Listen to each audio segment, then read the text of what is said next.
Y'all know the song? Yeah.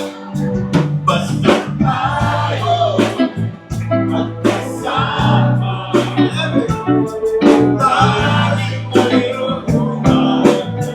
Laging mayroon pansikat ka. Better than we want. Yeah. Sa ating panahon. Okay, you try. Hi guys! Narito tayo ngayon sa BF Homes Parañaque kung saan atin po makakausap ang dating sikat na OPM singer na si Fuentes. Matagal na ho natin siyang hindi napapanood sa telebisyon at sa mga concert. Basta ang huling balita po natin, siya po ay isa ng evangelist sa Canada. Pero bago yan, subscribe muna kayo sa aking channel at sa Christine Babos channel.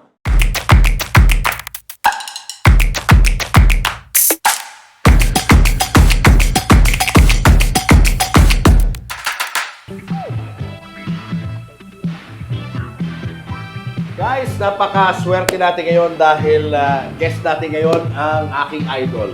My idol in the 1980s. Walang iba kundi si Mr. Fuentes. Hi, Rayan. Wow, finally, na-meet you. Pleased to meet you, and this is such an honor. Kasi hindi ko alam kung ba't ako interview. Kasi seeing you brings back so many memories of my high school days. Yeah. Siya ho ang pinapanood namin lagi doon sa kanyang show na Dance 10.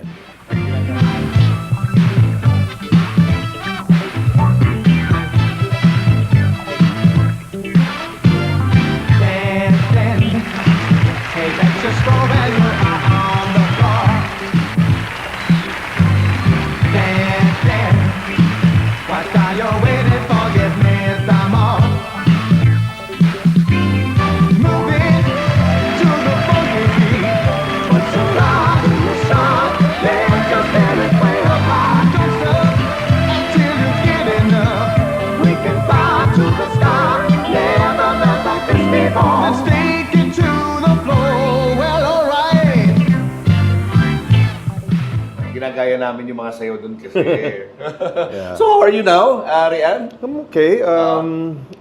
Well, to be honest, I've been grieving for the past 3.5 years because my wife passed away. Oh, I'm sorry to hear that. Magkasama kaming naabutan ng COVID in 2020, and she passed December 27. Ako na-discharge ako December 17. So it was a very dark time in my life, and I just wanted to shut down. I just wanted to end my life as well. Parang, kasi she was my whole world.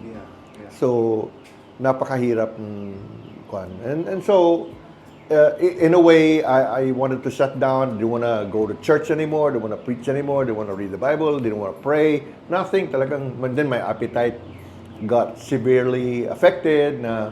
Even now, I only eat once a day.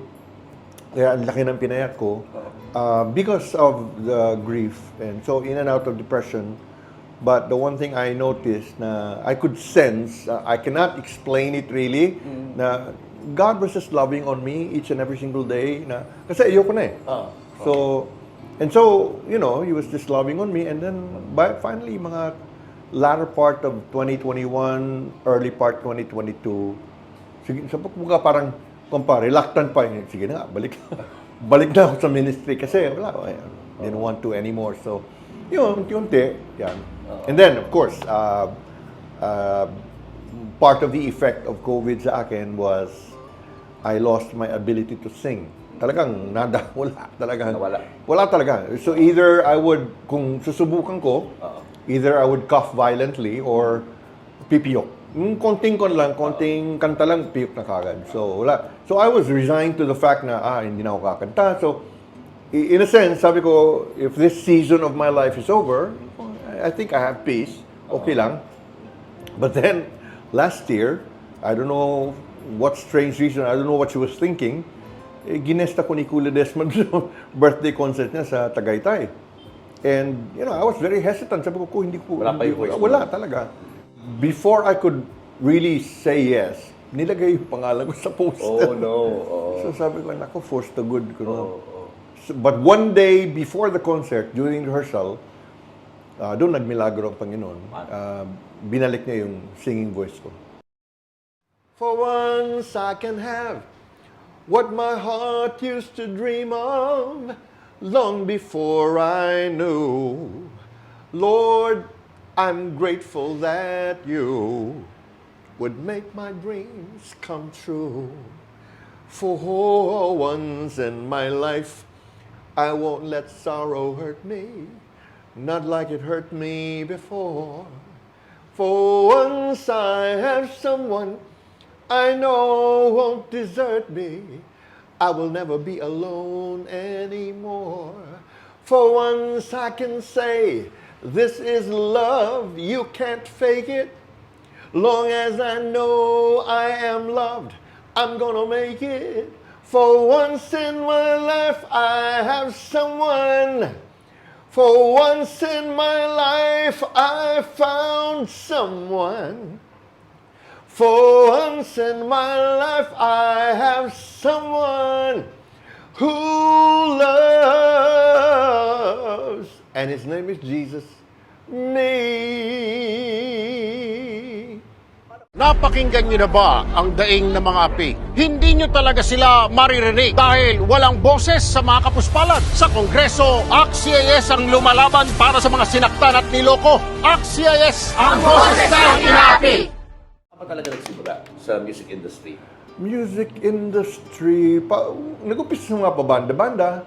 Okay, going back talaga, I was still in UE, Fine Arts.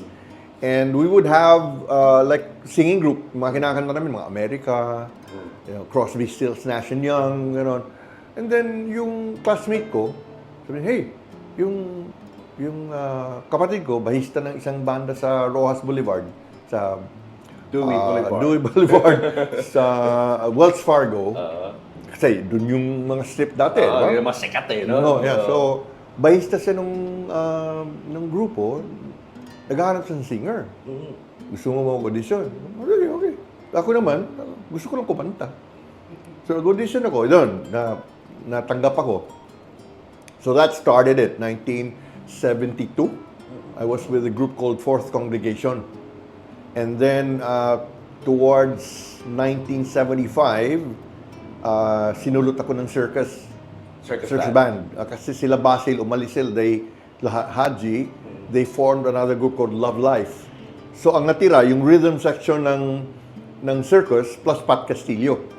So, kinuha nila ako, hindi na sila naghanap ng iba pang singer because I can sing all the guys' songs. So, kaming dalawa lang ni Pat ang mainstay talaga. And then after that, with circus, 2 years, na-recruit naman ako ng New Minstrels. And doon ko na-meet yung aking wife-to-be, si Mayling. Nasa Philippine Plaza kami. We were playing sa Lost Horizon, yung disco sa baba.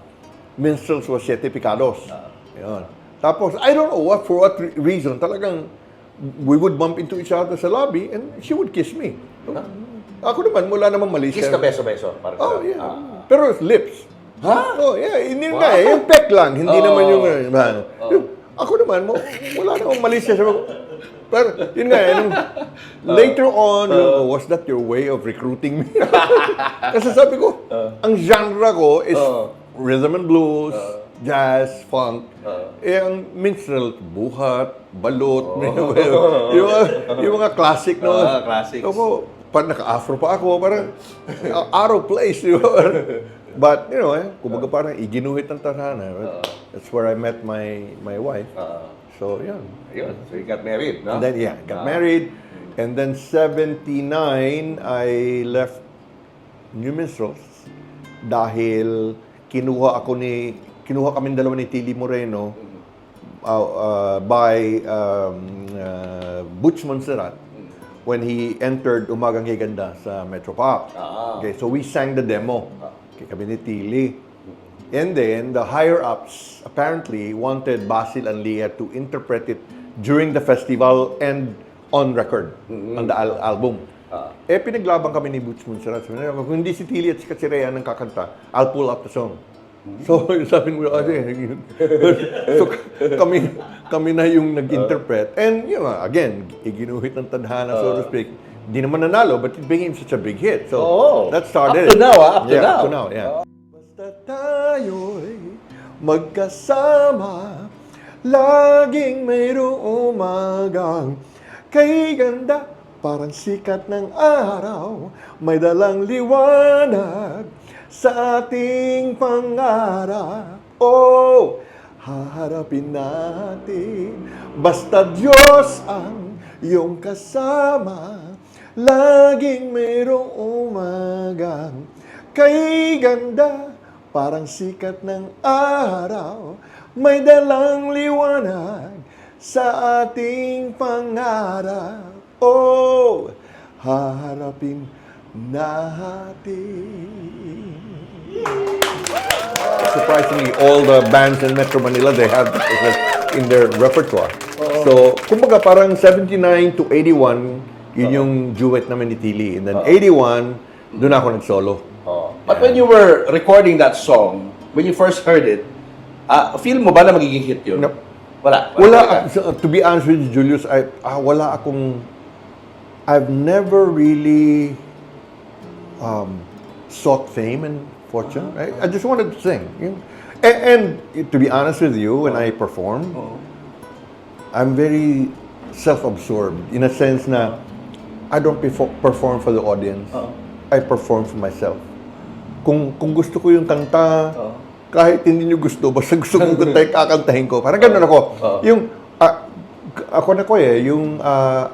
want to be challenged by, like for example, I was the first one to sing Reasons in the 70s. Earth, Wind, and Fire. I was the first one to sing Reasons.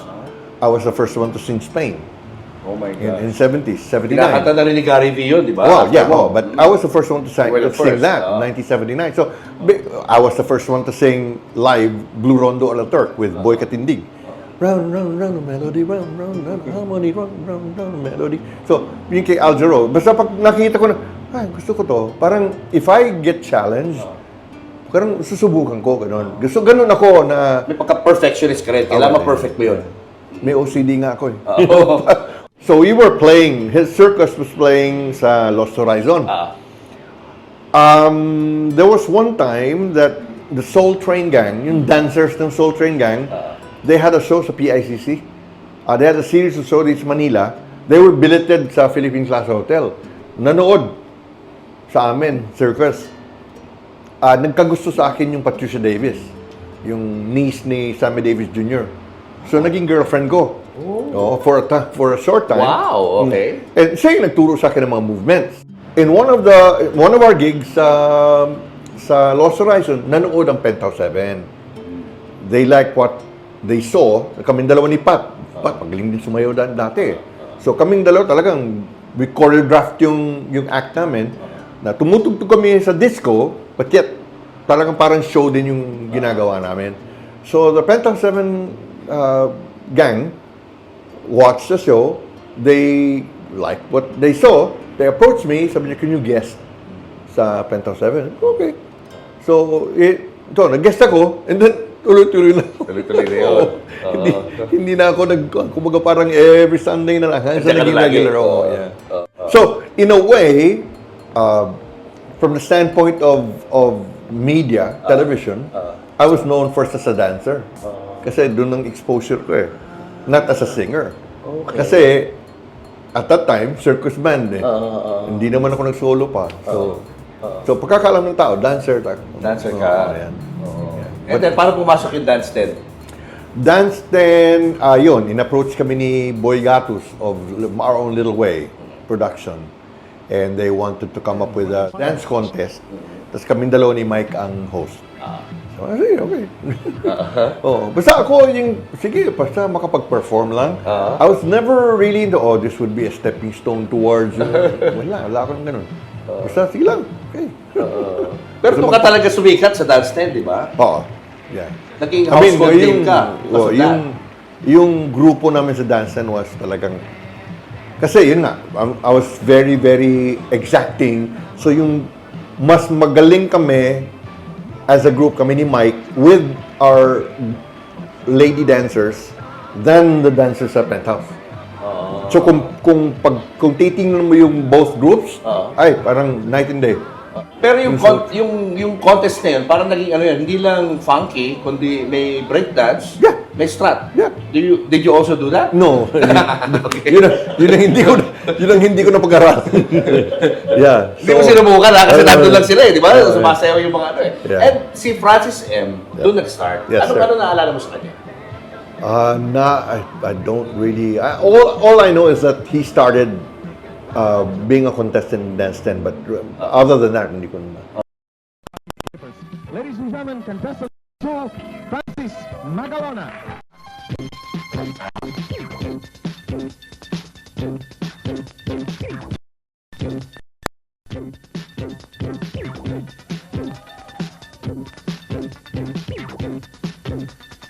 Pag pumupunta ka man ng disco, kami mga grupo, tabihan lahat. Kasi Sikat kayo. Kasi pag bumaba na kami sa dance floor, tabihan lang, nanonood na lang sa amin. Galing, ano? Ganun ko. Yun ang naalala ko, but other than that, parang... Parang dumaan lang sa'yo, parang gano'n. Kasi I was never really... I just wanted to perform, yung ganun. And you even came up with an album called Dance 10. Well, the theme of Dance 10 was part of the album called I'm Coming Out. Yeah. I have that album, by the way. Ay. Yun ang talagang pinakikinggan ko lagi habang sumasayaw din ako. Ay. Ano kwento ng album na yun? And we never really thought of coming up with an album. Basta yun lang, specifically for the TV show lang. Yung recording na yun. Kinuha ng Wia. So, yun, okay. It became a hit. Ay, I don't know about that. Kasi alam ko, maraming bumili ng album na yun. I don't, ganyan nga, that's why sabi ko, my own personal con is, I'm not proud of it. Ay, talaga, bakit? I don't know. Because I feel that The perfectionist that you are. I feel like given time and given the resources, I could have probably done a little better. Kaya I don't like listening to it. I don't like owning it. I don't like watching myself. So you don't even have a copy of that LP? Nope. And I heard it's being sold Yeah, for I showed it to you. a lot of money. 1,499 euros. Oh my God. And some people are still from France messaging me. I don't even know. It's a messenger. I don't even know how they got my one. So can you please send? Ganun na kamahal? No, 1,499 euros. Euro? Oh, and the picture that I That's showed, about more than 50K. well, the picture that I showed you is matagal na yun. So I don't Mas know mataas na ngayon siguro. Probably, I don't know. You left the Philippines when? 80. No, I left the Philippines 97. 97. Yes. Okay. And then you stopped Showbiz. Showbiz. What? 88. Bakit? Ba't sobrang ikli? Nung span? Well, yun na, ang lakas ng calling ng Panginoon. Ayan. I encountered the Lord in 1986. How? Was this at the peak of your career? Yep. Actually, I heard the gospel in 1981. We were in Hong Kong at the time, together with the CCP Dance Company. May ginawa kaming musical called Ramahari at the Queen Elizabeth Stadium. Ako, si Kuya Desma, so I didn't know that some of the members ng CCP Dance Company were also members of CCC, or Campus Crusade for Christ. And on Campus Crusade for Christ, may, yellow booklet, may pamphlet ready, share. Okay. Kumbaga parang, although I knew that there was a God, pero yung attitude ko towards God was kind of like, Lord, saka lang tayo mag-usap ng eternal life kung malapit na akong mamatay. Bata pa naman ako. Walang oras sa ganyan. Okay pa naman. Okay yung karir ko. Bata pa ako. So, basically, in one ear after the other. And through the years, marami sila. Angeli Valenciano, share sa akin. Doon pa kami sa tavern on the square. Kaya usok-usok, ang ingay-ingay. Nagsishare. So, yung mga ganun. And kumaga, parang from the standpoint of the spiritual realm, kumaga, may tinatanim na ng mga seeds. So, then 1986, nung namatay si Ninoy, medyo, crisis. Figured, sabi ko, wala na ang pag-asa Pilipinas, alis na ako. Punta ako ng Amerika, makikipagsapalaran ako because, again, my mindset was, if somebody would give me a break in America, I know I'm talented enough to make it. Believe ako sa sarili ko eh. So anyway, upon the recommendation of Sherry Hill, the late Sherry Hill, nagpahula ako. Nagpahula. Kasi kaibigan niya. Kasi, siyempre, teka muna, okay ba kung pupunta ka ng Amerika? Maganda bang, maganda bang kahinatan ko ron? So, pahula. And in the sovereign wisdom of God, ginamit niya yung... Manghula. Ginamit yung pagkakamali na yun to turn me around. And anong hula sa'yo? Yun na nga, ito na. Ito na. Sabi niya, Rayan, I see separation in you. At the time, I was already married with 3 children. Sabi niya, I see separation in you. You're going to a foreign land. So in my mind, America, okay. You're going to meet and marry your soulmate. You're going to have 2 kids. You're going to be very, very rich. Sa totoo lang, yun lang gusto ko marinig. And then almost in the same breath, she said, and you know what? You are never going to see your family again. Oh, wow. Bam! That was, kumbaga parang the last straw. The straw that broke the camel's back, so to speak. So uwi ako from Green Hills, from Corinthian Garden, doon ng bahay, ng manghuhula, all the way dito, BF. Iyak ako na iyak. And then that night, I couldn't sleep, I was depressed. I called up a friend, yung anak ni Nestor de Villa. So, the other end of the line, he started... Jeric. He started sharing to me about Jesus, and all of the things that I heard about Jesus started making sense. So that became the turning point in my life, July of 1986. Okay. Yeah, bigay ko na. Kumbaga parang yun. 1986. 1987, yun na. Nasa-sense ko na yung calling ng Panginoon na mag full-time ministry. Ngayon, sabi ko, teka muna. Which means, I would have to leave my only job. Ito lang alam kong trabaho. Wala naman akong skill set. Hindi ako nakapagtapos sa pag-aaral. Wala talaga eh. This is it. So sabi ko, teka muna ba? Anong, yung first question ng misis ko, wala akong may sagot. Sabi niya, kung aalis ka, showbiz, paano tayo mabubuhay yan? Paano tayo makakain? Wala akong may sagot. So I ran away from the call for about a year. 1987, very, very vividly, very clear yung impression ng Lord na, okay, December 31, 1987, tapos na. Quit ka na. Okay? Sabi ko, Lord, teka muna. May show ako noon, sa Playboy Club. Sabi ko, Lord, guest lang ako sa Playboy Club. Yung concert, di ba?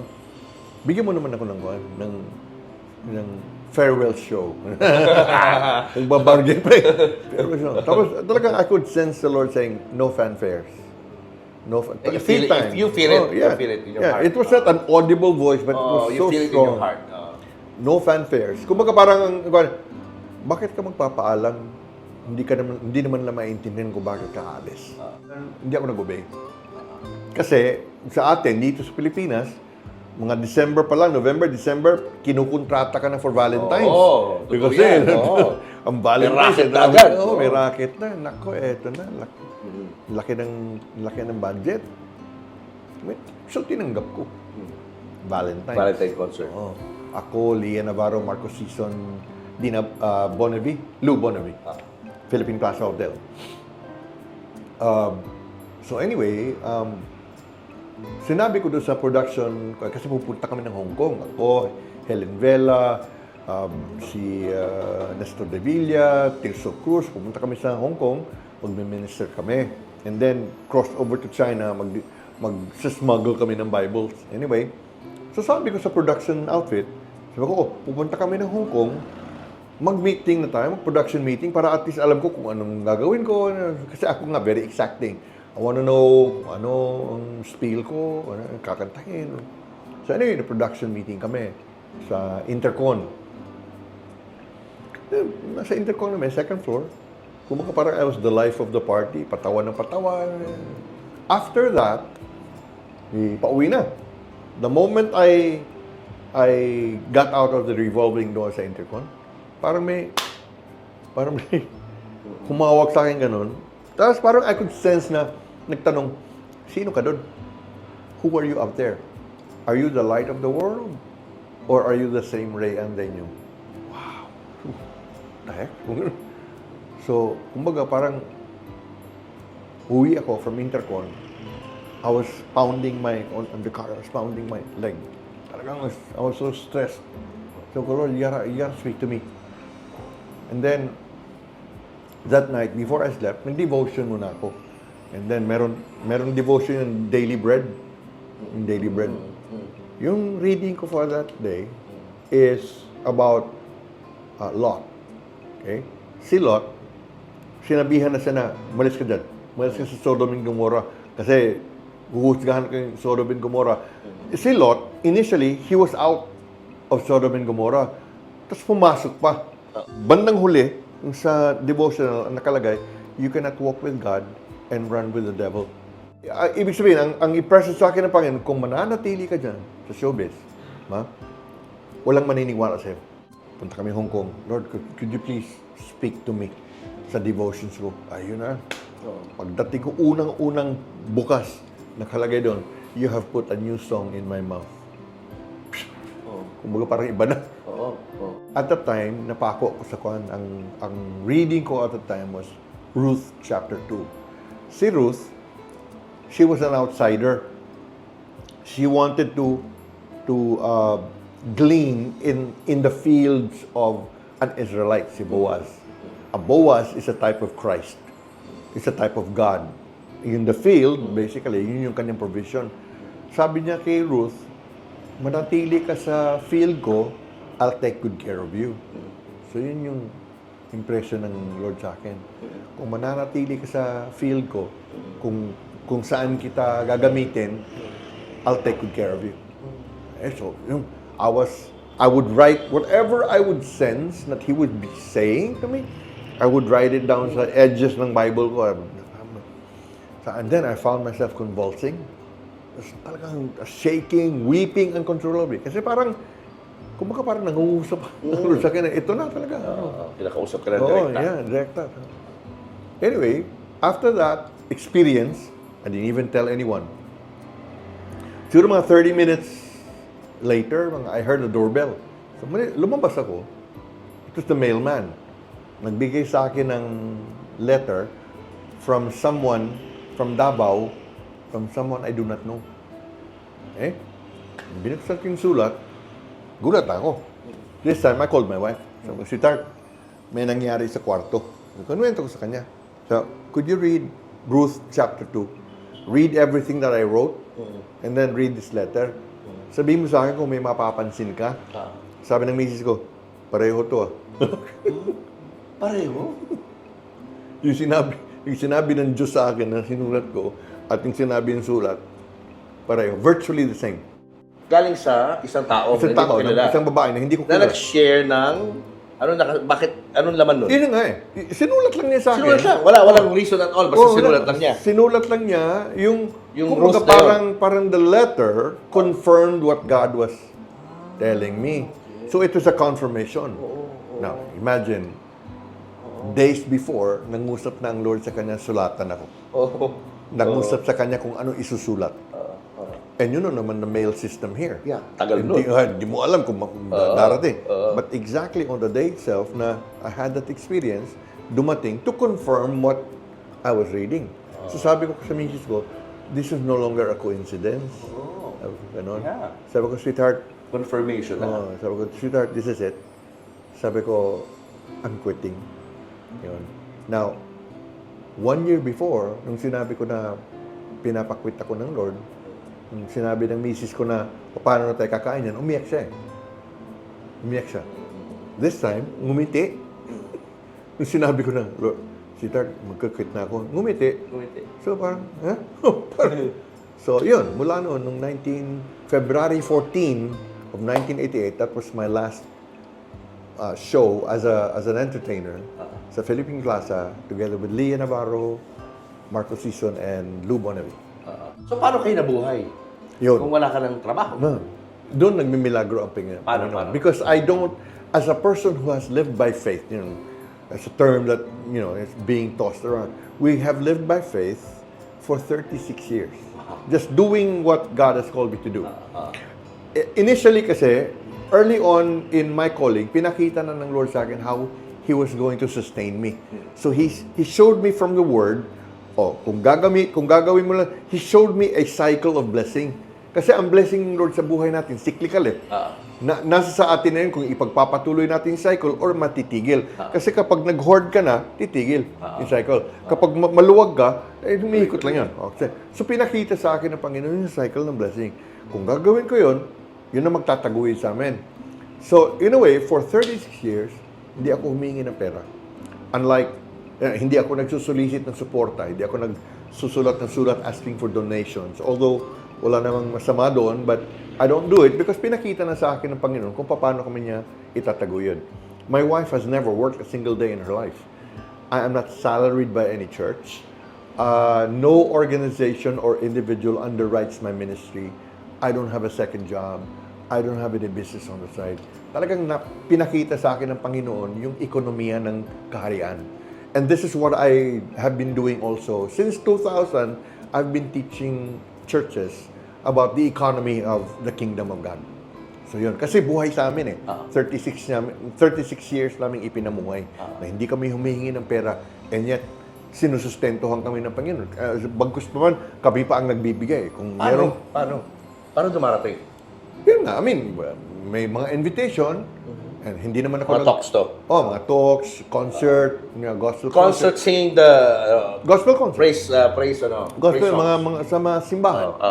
So, yung ako, hindi ako humihingi. Bahala kayo. Ang sa akin, ang responsibility ko, sinasabi ko, ang responsibility ko sa Panginoon, freely I receive, freely I give. Na bahala na ang Diyos sa akin.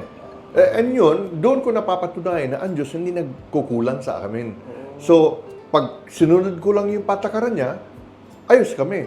Kasi niya, seek first the kingdom and all these things will be added. Ina-add lang eh. So kung parang sa akin, sa experience ko, yung mga bagay na pinagkakaabalahan natin, from the standpoint of the kingdom, add-on lang yun, sir. Ibibigay lang niya, meaning to say, marami pa siyang gustong ibigay sa'yo, yung mga pinagkakaabalahan natin, add-on na lang pala yun. So, and then, logical consistency. Ang Diyos nag-appear kay Solomon, no? Sabi niya, okay, Solomon, what do you ask for anything you want me to give you? Di ba? Wow, talaga. Solomon, kasi ang prinsipyo is seek first the kingdom and His righteousness. Righteousness ng Panginoon is His way of being right, His way of doing right. That's His righteousness. That's what Solomon sought after. Sabi niya, give me wisdom. Kasi hindi ko kaya i-govern yung mga tao mo eh. Diba? Give me wisdom so I can govern them. Sabi ng Lord, okay, I'm glad that you did not ask for wealth. You did not ask for long life. You did not ask for the death of your enemies. But you asked for wisdom. I will give it to you. And I will also give you what you did not ask for, wealth and honor. Yung hindi hiningi, Binigay mo rin. Ganon ang prinsipyo. Seek first His kingdom and His righteousness and all, not some, not most, all these things na, kasi sabi ni Jesus, don't be like the pagans. Ano ba yung pagans? Yung mga hindi nakakakilala sa Diyos, they run after all these things. Diba? Yung basic necessities, what shall we eat, what shall we drink, what shall we wear, treasures and money. Yun ang mga hinahabol ng pagan. Sabi ni Jesus, no, huwag kang maging kagaya niyan.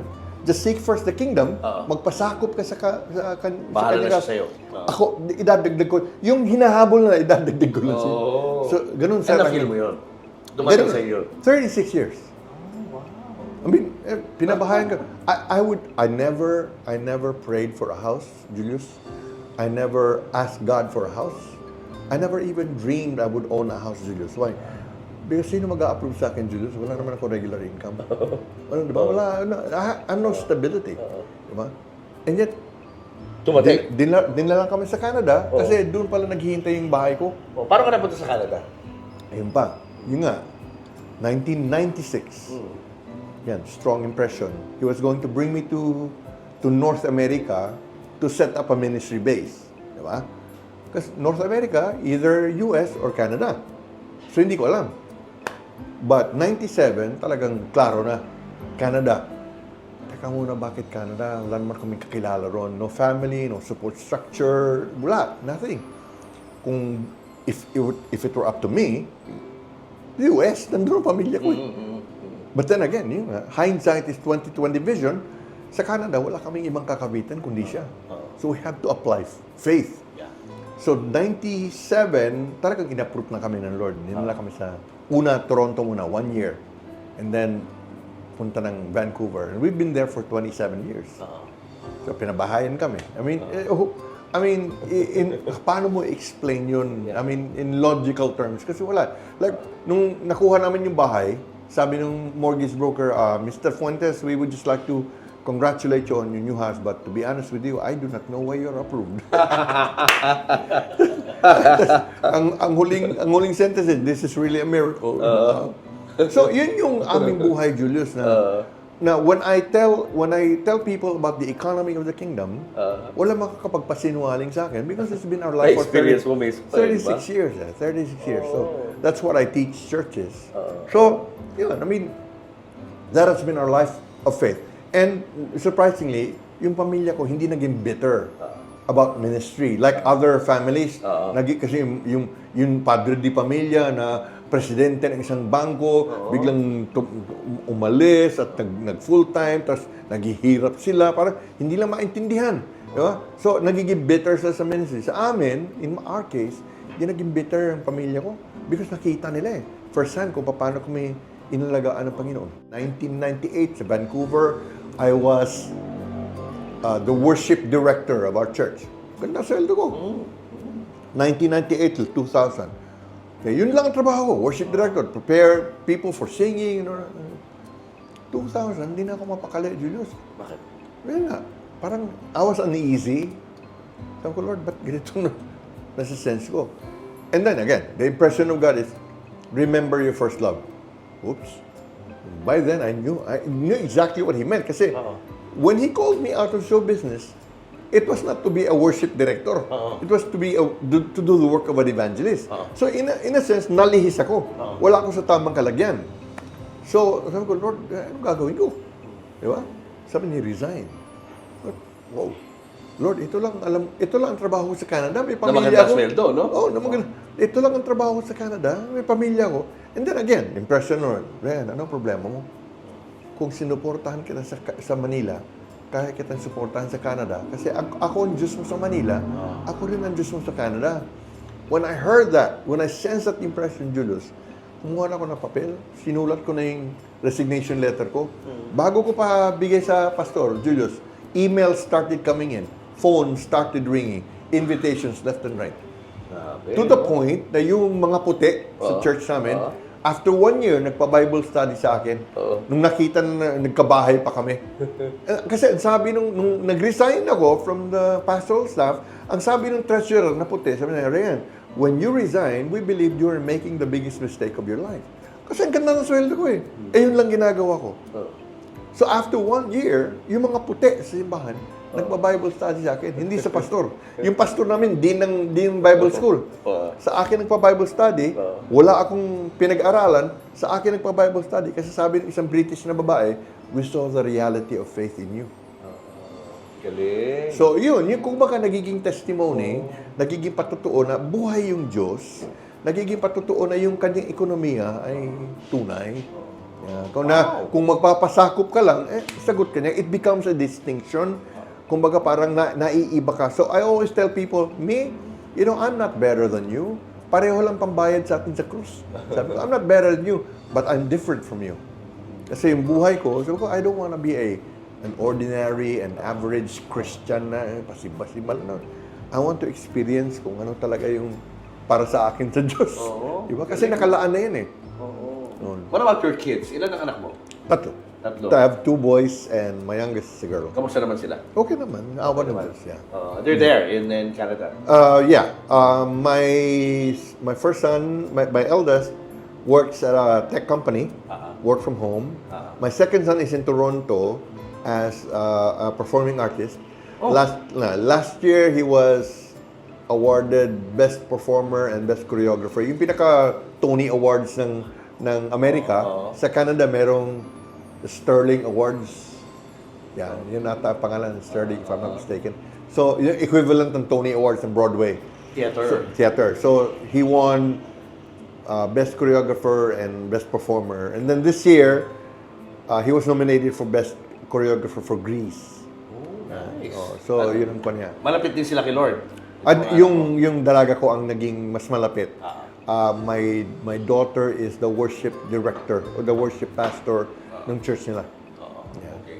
So you were an obedient servant of God. Huh? You were super obedient. No. Di ba? Hindi? Nope. I have a lot of inconsistencies. Kaya nga, Julius, sa buhay ko, whatever good has come out of it, whatever good I have received, God and God alone gets the credit. Kasi kung totoo, kung sa ganang akin lang, Julius, na kung unjust tao, matagal na ako pinabayaan.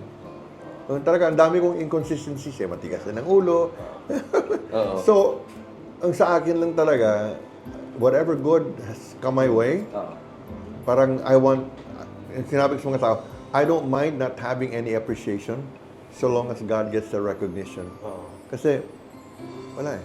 I mean, I look at myself, Julius, Pero grabe why would you be, sabi ko, why would you be so good to me? Yan lang. Exactly. Yeah. That question. Why is your God, our God, no, so good to you, yet He took away your wife? Yeah, exactly. Yun na nga, that's why yung sinabi sa, yung pinaalam niya sa akin na He works out everything in conformity with the purpose of His will. Hindi ko gusto yung will na umalis, na kinuha yung miss ko. Hindi ko na-appreciate yung will. Pero kung may will, may purpose. Now it is up to me to discover what the purpose is. Kasi sometimes God does some things that you don't understand. Yeah. Yeah. So nung nangyari yun, ano yung initial na ano mo? Na Galit. reaction mo?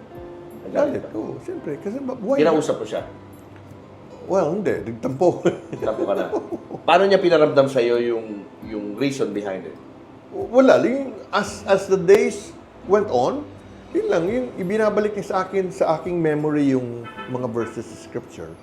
And then, pagka na-sense ko na, ito nga, so titingnan ko kung anong sinasabi. And then yun, doon ko na-realize na, ito pala. Ano yun? Anong justification ang na-realize mo? Well, wala. Yung tipong, kumbaga parang it was just time for her to go. Ano? Yeah. And basically, I was spared because he still has something for me. And yun nga, last month, si Cecil Asarcon, I don't know if you know her, but inimbita niya ako sa church nila to sing. And she doesn't know na I was already contemplating on retiring. Kasi pagod na ako. I'm 70 years old, parang feeling ko pag I'm old and I'm tired of traveling. You know, for 36 years I've been living on a jet plane. You know, nakapagod. So she doesn't know that I'm really thinking of hanging up the gloves, so to speak. Then, habang nag-usap kami na inimbitan niya ako, parang naging emotional siya on the phone. Rayan, God is not finished with you yet. He still wants to use you. Whoa. So, kumbaga pa yun. I mean, that's part of the purpose. Na-realize mo, okay, unti-unting pinapaalam siya, ba't buhay ka pa? So, yeah. Na, again, hindi ko gusto yung will kasi I would have wanted to, you know, grow old with my wife. 42 years. You know, that's a blessing. Hindi na kayo nakapag-usap syempre because of COVID. Before she left. Diretso siya sa ICU, sir. Diretso sa ICU and diretso cremation. Kasi ikaw, nagkaroon ka rin. Kung ako, nag-emergency, sabay kami. Siya, diretso ICU, ako, nag-emergency. Then after a couple of days, critical care. Then after a couple of days, intensive care. And then balik sa critical care bago ma-discharge. Nung nasa emergency ako, tinanong na ako, do you have contingency? Sabi ko, why? Am I gonna die? It's never really, I never gave it a thought na it was that serious. Pero my wife was, wala na. So it was really painful for me. Sobra. No, yeah. I can even imagine how painful it was for you, no? Parang And soulmate mo, di ba? Kasama mo. And some Then people one would, day, wala na. and some people would say, oh, yeah, move on. Oo. So, sampalin. So sabi ko, yeah, maybe you can move on kung hindi mo talaga mahal yung spouse mo. Pwede. Yung may kaibigan nga ako, pastor, wala pang isang taon, nag-remarry na eh. So, Ikaw talaga, partner for life mo talaga to, Yeah. biglang nawala, ano? yeah, pag tinanong ko ni Coop, sino yung nililigawan mo yan? Hindi ako naghahanap. Gano'ng katagal yung tampo mo kay Lord? Months then. And during that time, ito yung kino-contemplate mo ng magpakamatay. Oh, yeah. Well, hindi naman magpakamatay. I just wanted to just shut down. Shut down. Wala na. Kung mamamatay. Pero hindi yung kusang magpakamatay ako. So I just wanted to shut down. Shut down. Yung talagang, I know, I lost appetite practically for anything. Yeah. Dati, mahilig akong manood ng TV. Ngayon, mga 10 minutes, pinapatay ko na wala. Walang. Tapos pagkain, I only eat once a day. Laki na yung pinat ko eh. Na pinaparamdam niya sa'yo. Again, I cannot explain how, but somehow, you just can sense it. Yung tipong ganun.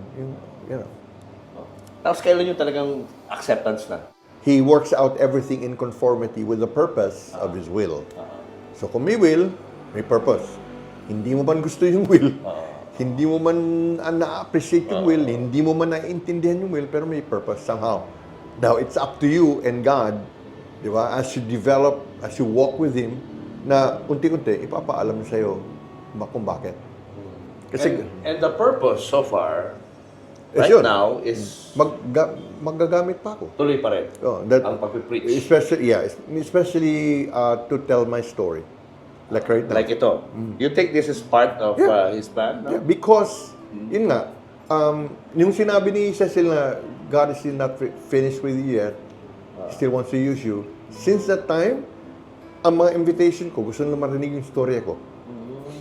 So, I figured, okay, so this is the purpose. Kasi makita mo, hindsight is 20/20 vision. So, parang okay. So, yun. Wow! Yeah. Amazing, no? Yes. Ginamit pa rin tayo ni Lord, Yeah, no? exactly. In spite of our, inconsistencies and in spite of our flaws. Naalala ko nung sinabi mo kanina na gusto ni Lord lumayo ka sa sa showbiz, lumayo ka sa entertainment. Ngayon, you're singing again. Bakit? Para sa akin, it's just to be a witness. It's just primarily to scratch my artistic itch. Kasi nung sinabi... Okay lang sa kanya yun? Yeah, I mean... Again? Kasi it becomes a platform. Like last night. Okay? Patutuwa ko. 3 years ago, I couldn't sing. You talk while performing. I couldn't sing. And then I sang yung For Once in My Life. So, it becomes a platform. Kasi sabi ko, okay, we are not going to church. But sabi ko, I don't think Jesus would mind coming into a bar. Baka nandun lang yun. So, yung ganon, yung tipong, these people may not go to church. But you go to them. Jesus went to the sinners. Diba? He ate with sinners. Diba? So, kumbaga, not to condemn them, but to show them the love. To show them that there's a better way of life. Somehow, when you testify, pag nagpatutuo ka, you don't know. Baka marahil may isang tao dyan na, you never know. So you'll keep on singing now? Yeah. Just basically, the singing is, yun nga, to scratch my artistic itch. Kasi, pagka tinatanong mga tao, di mo na-miss yung showbiz, sabi ko, I miss the artistry, not the lifestyle. Not the lifestyle. Kumbaga parang, I don't want to go into I don't want to go into show business as an entertainer again and kumbaga para make a comeback. Wala na gano'n. Wala na. Tapos ka na doon. Yeah. So pag nagpa-perform ka ngayon, Rian, sumasayaw ka pa rin? Hardly. Because I have to sit down because sometimes I get lightheaded because of my COVID episode. Yung long COVID. So, yung shortness of breath. So, si Ana, sayaw ka ha? Teka muna ako. Yung pagkanta nga, nahihirapan na. Sasayaw na ba? So anyway, kagabi, pinilit ko ng konti. How was last night? Okay, Okay. people were wild.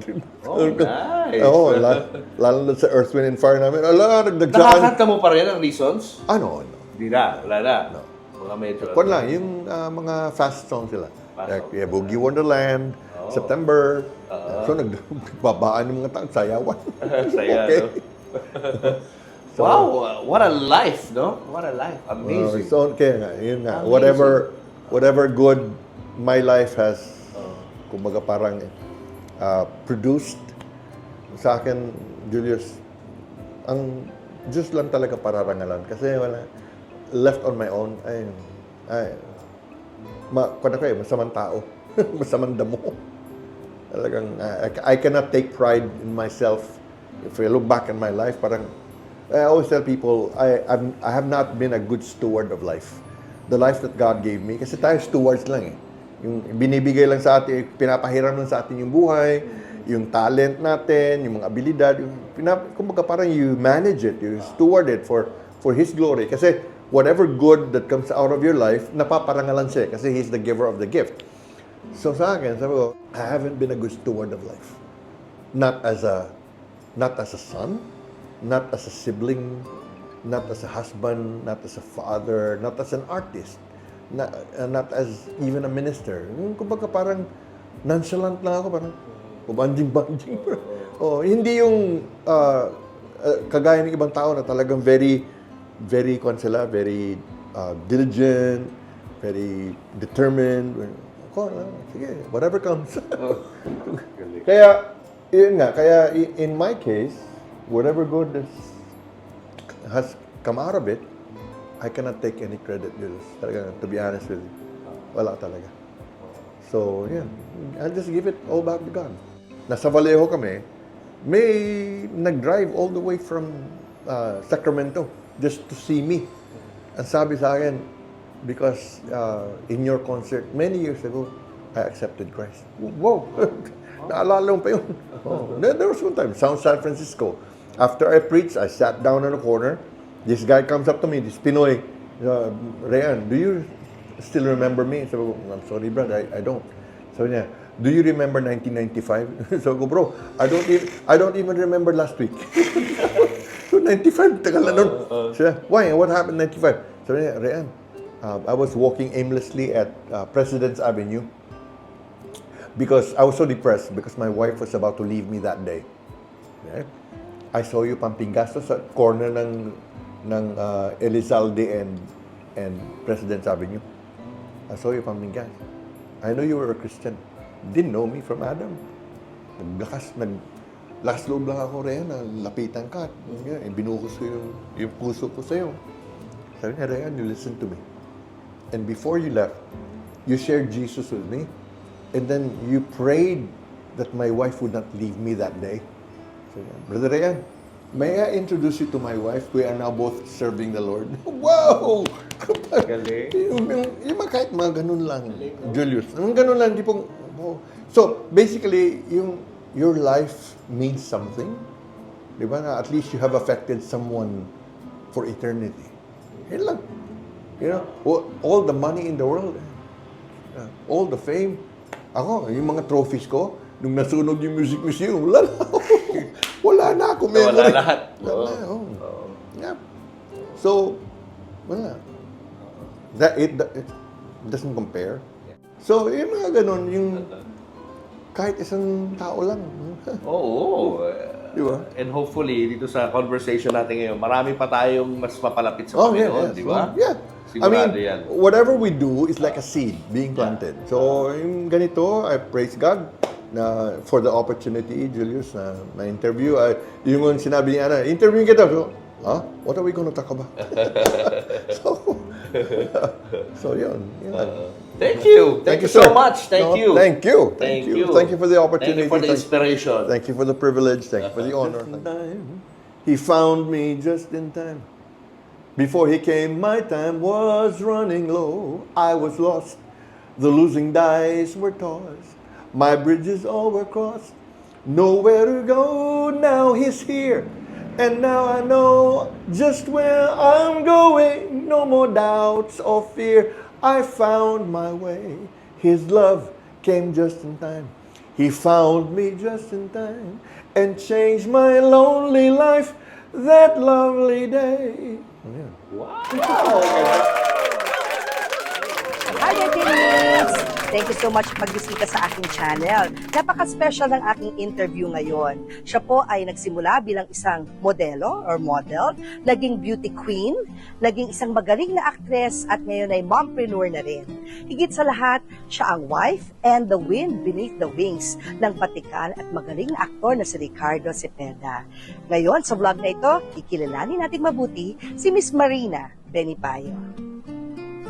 Sunshine, hindi ito ha, si Tomas yan. Medyo tough yan. Oh, ayan. Tough O, yan. ayan na guys. So, ang mga alaga nila, minention ni Ricardo dun Tomas sa vlog ni Papu. O, ito sino to? Tomas. Si Tomas. Bakit Tomas? Na-tom ka. Tomcat Ito yun yun. pala. Kasi ito, Ricardo, nasa ilalim ng Yan ng, si Fred. ng mesa. Ayan. Ay, mesa. Sino? Mesa, sasakyan. Si Yan. Fred. Ayan, Papu. And si Sunshine. Fred and Sunshine. Sunshine! Parang meet your garden.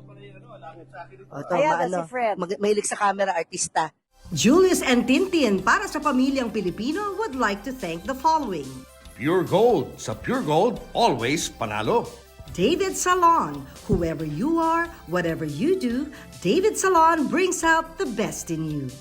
Raja Travel Corporation. With you on your journey.